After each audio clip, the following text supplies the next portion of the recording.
Hi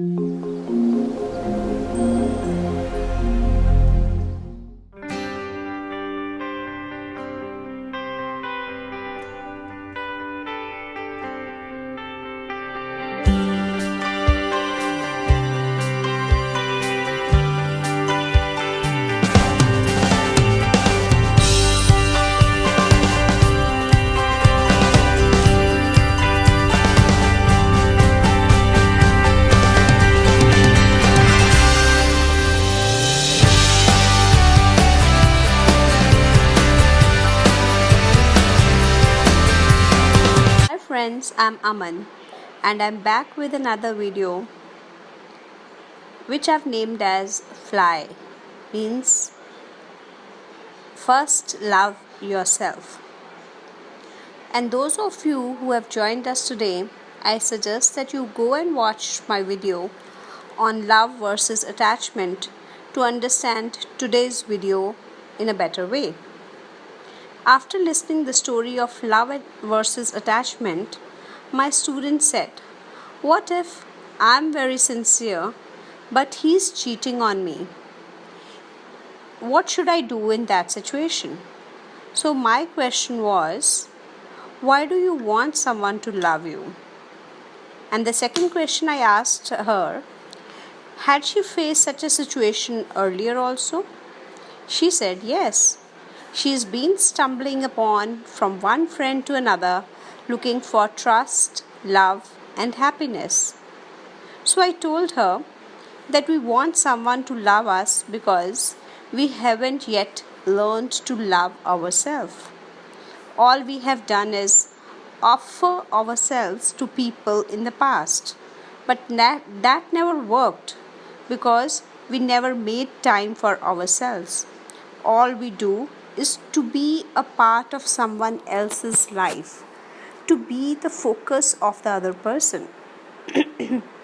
It's just that we have lost the key in the room and we are searching for it outside in the street light. Loneliness is inside us, but we try to find it in the street light outside, that is, from others. Maybe from buying clothes, buying expensive cars and bikes, or even by going for outings or trips. But we never tried to connect to the powerhouse within us.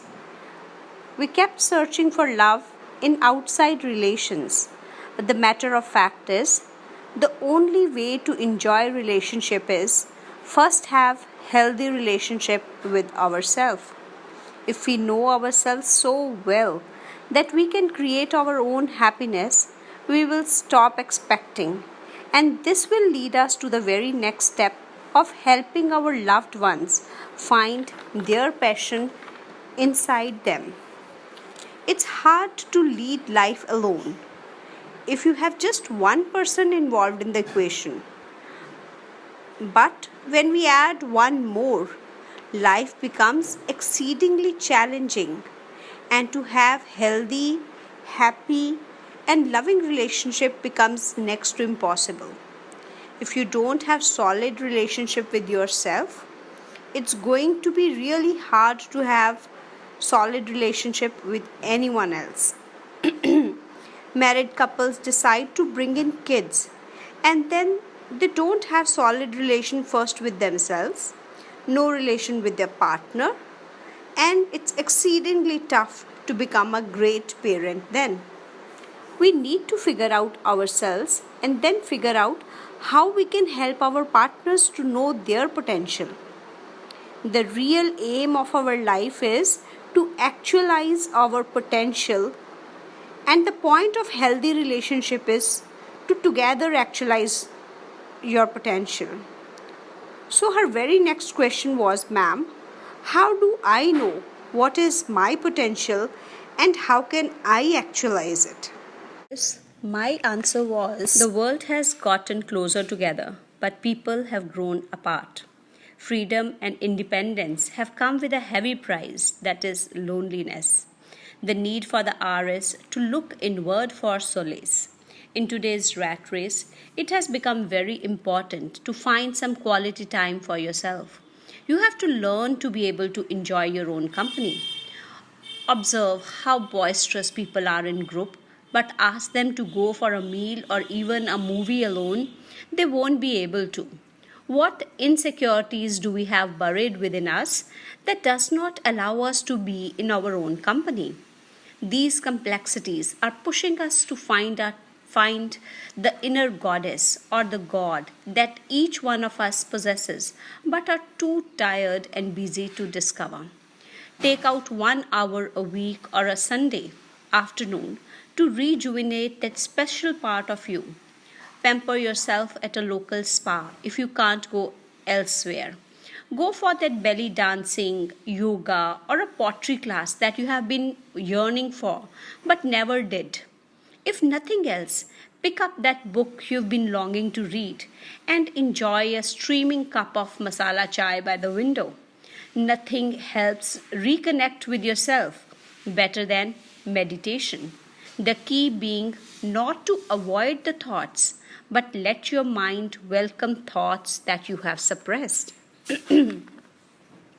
We have forgotten to savor the simple pleasures of life in the lust for so called necessities. Go back to those times when happiness was sharing a cup of tea with your friends over gossip. Take yourself for a walk in rain or at night for the other 8 months, even if all you do is listen to the raindrops or gaze at the moon. Just sitting in a religious place for 10 minutes can soothe your soul more than you can imagine. Go to that nearby orphanage with some goodies. Watch the faces light up. The joy you get by giving is way more than you will ever feel while receiving. Good deeds come back to you and your loved ones with interest at times when you need them the most. Such is God's justice. Help your old neighbor with her grocery bags. Give some school kid a lift to your school, even if it is out of your way. Prepare something for the ailing aunt. The selfless act of doing something with no expectation is a sure way to connect with that inner goddess. Digging deeper into your soul is not just a shortcut to mental peace, it's the path to contentment and happiness.